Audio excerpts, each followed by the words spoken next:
Hello friends, कैसे हो आप सब लोग। आई होप एकदम मस्त हो भाई। अभी आप देखोगे कि हमारे सामने प्रेजेंट है हीरो की जूम एक्सटेक।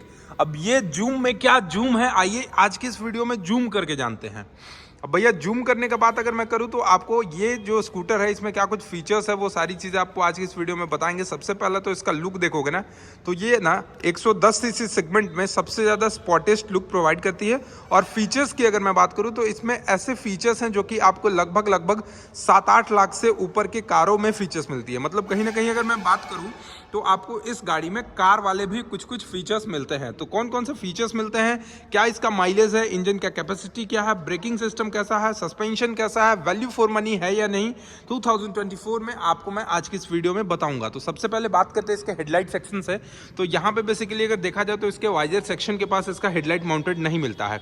यहाँ पे आपको टर्न बाय टर्न नेविगेशन देखेंगे अभी मिलता है या नहीं, बट मैं सबसे पहले यहाँ पे आपको दिखा दूँ तो यहाँ पे टर्न इंडिकेटर का सेक्शन आपको फ्रंट में देखने को मिलेगा।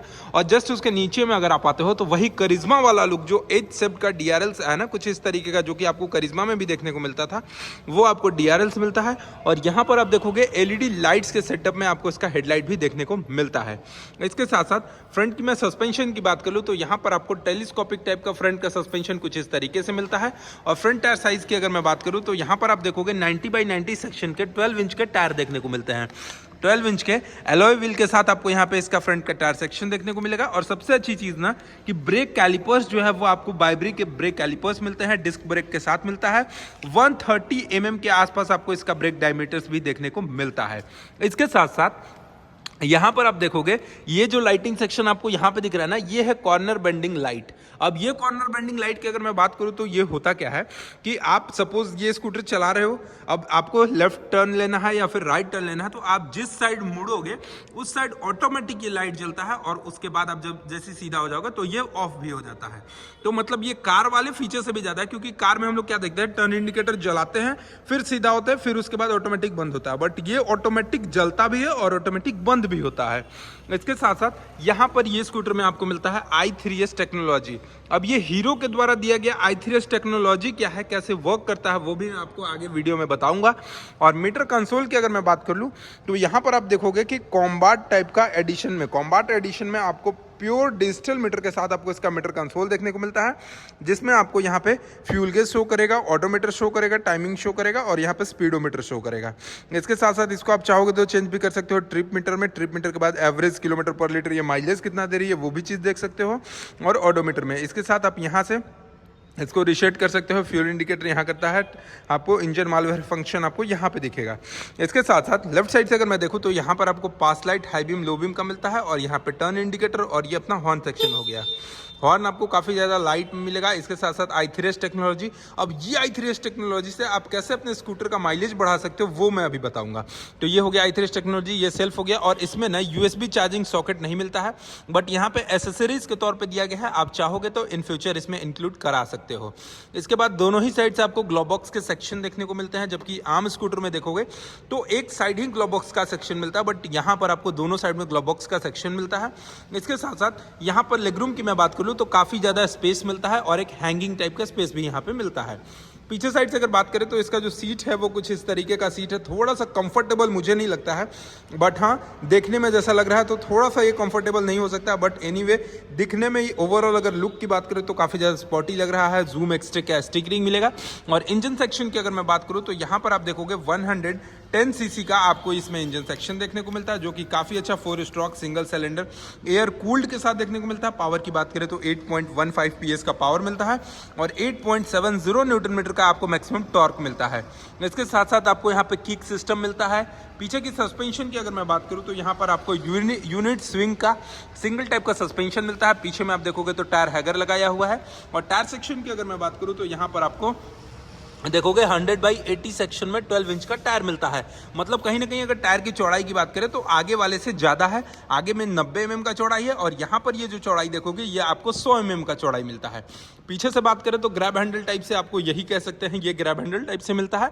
और टेल लाइट सेक्शन की बात करें तो प्रॉपर एलईडी के सेटअप में आपको यहाँ पे इसका टर्न लाइट सेक्शन देखने को मिलता है। सॉरी, ठीक है। अब मैन्युफैक्चरिंग डेट 8/8/2024 की ये मैन्युफैक्चरिंग है। टर्न इंडिकेटर आप देखोगे तो इसी में इनबिल्ट आपको तो वैसे उस टाइप का लाइटिंग सेक्शन में इनबिल्ट नहीं मिलता है, बट हाँ नीचे से आपको यहाँ पे इसका टर्न इंडिकेटर मिलता है, ठीक है। इसके बाद ओवरऑल मैं लेंथ की बात कर लूँ तो यहाँ पर आप देखोगे काफ़ी अच्छा खासा लेंथ है, जिसमें लड़कियाँ बड़े आराम से इस स्कूटर को चला सकते हैं, क्योंकि बेसिकली जो रिक्वायरमेंट होता है हमारे इंडिया में वो लड़की और लेडीज़ लोग के लिए होता है, तो उनके लिए ये हमेशा से स्कूटर का जो लेंथ होता है वो कम करके रखा जाता है। 1881 mm का आपको लेंथ मिलेगा। और सीट हाइट की बात करें तो 770 mm के आसपास आपको इसका सीट हाइट मिलता है। ग्राउंड क्लियरेंस की मैं बात करूँ तो यहाँ पर आप देखोगे 155 mm के आसपास आपको इसका ग्राउंड क्लियरेंस मिलता है, जो कि काफ़ी अच्छा है, कोई दिक्कत नहीं है। और कर्व वेट की बात करें तो काफ़ी लाइट वेट है, 108 kg के आसपास आपको इसका कर्व वेट भी देखने को मिलता है। फ्यूल टैंक की बात करें तो फ्यूल टैंक आप देखोगे सीट को ओपन करने के बाद आप यहाँ पे 5.2 लीटर के फ्यूल टैंक का कैपेसिटी मिलता है, जो कि कुछ इस तरीके से यहाँ पर आप जाओगे तो ये आराम से आपको यहाँ पे इसका फ्यूल टैंक का सेक्शन देखने को मिलेगा। अब आइए इसका फ्यूल टैंक देखते हैं और यहाँ पे अंडर सीट स्टोरेज देखते हैं। तो सबसे पहले तो आपको यहाँ से इसको ओपन करना पड़ेगा, और ओपन करने के बाद आप यहाँ पे देखोगे तो लगभग 20-21 लीटर के आसपास आपको यहाँ पे स्पेस देखने को मिलेगा। साथ ही साथ डिक्की में आपको यहाँ पे देखोगे अंडर सीट स्टोरेज में लाइटिंग मिलता है, और यहाँ पे आपका फ्यूल टैंक हो गया, जिसमें 5.2 लीटर के कैपेसिटी के साथ आपको यहाँ पे इसका फ्यूल टैंक भी आता है। सीट की मैं बात करूँ तो सीट आपको काफ़ी ज़्यादा कंफर्टेबल है। यहाँ पे सॉफ्टनेस की बात करूँ तो ये देख सकते हो कुछ इस तरीके का आपको यहाँ पे सीट देखने को मिलता है। और अब बात करते हैं i3s टेक्नोलॉजी। अब देखो आप जैसे कि शहर वहर में कहीं चल रहे हो, i3s टेक्नोलॉजी आपका ऑन है, तो कहीं भी आप स्कूटर को लगाओगे तो ये 5 सेकंड के बाद बंद हो जाता है, और ऑटोमेटिक जब आप इसका ब्रेक प्रेस करके थोड़ा सा एक्सीलरेटर को प्रेस करोगे तो ये ऑटोमेटिक स्टार्ट हो जाएगा। तो उससे क्या होगा कि आपका तेल बचेगा, और जब तेल बचेगा तो आपका स्कूटर कहीं ना कहीं ज़्यादा माइलेज देगा। अब बात करते हैं इसके एक्स शोरूम प्राइस की, तो लगभग 87,000 के आसपास आपको इसका एक शोरूम प्राइस पड़ता है। हाँ जी, 84,970 रुपीज़ के आसपास आपको इसका एक शोरूम प्राइस पड़ता है। और ऑन रोड प्राइस हमारे झारखंड में बात करें तो 1,01,000 के आसपास आपको इसका ऑन रोड प्राइस पड़ता है। ओवरऑल माइलेज तो मैं अभी बता नहीं सकता कि ओवरऑल ये कितना माइलेज देगी, बट हाँ 110 सीसी के स्कूटर है तो 45 से 50 किलोमीटर प्रति लीटर के हिसाब से ये माइलेज देगी।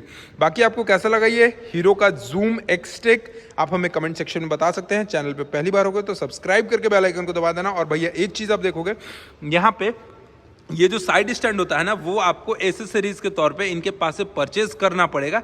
कंपनी फिटेड आपको यहाँ पे साइड स्टैंड नहीं आता है, ना फुटरेस्ट आता है, ना इसका पूरा का पूरा एल्युमिनियम वाला जो आपका क्रोम में मेटल आता है बॉडी कवर, वो भी नहीं आता है। तो वो सारी चीज़ें आपको एक्स्ट्रा एसेसरीज में परचेज करनी पड़ती हैं। तो चलिए मिलते हैं नेक्स्ट वीडियो के साथ, तब तक के लिए धन्यवाद। जय हिंद, जय भारत, वंदे मातरम।